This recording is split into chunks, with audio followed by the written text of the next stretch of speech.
On করেন, on করছেন? দাঁড়ান।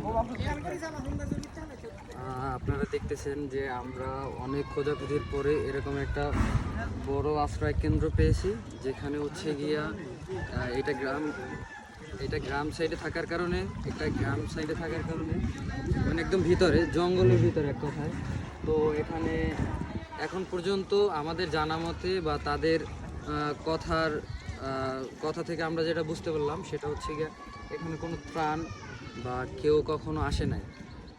এখানে হচ্ছে গিয়া সবাই খাবারের জন্য, ইভেন হচ্ছে রাত্রে একটা মোমের জন্য, আজকে 4 থেকে 5 দিন যাবৎ কোনো কারেন্ট নাই।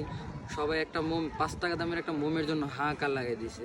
সবাই বলতেছে ভাইয়া আমাদের শুকনো খাবারের প্রয়োজন নাই, আমাদের জাস্ট পানি আর মোম দিবেন। তো আপনারা যারা নেক্সট টাইমে আসবেন এরকমের ওপারে না গিয়া গ্রাম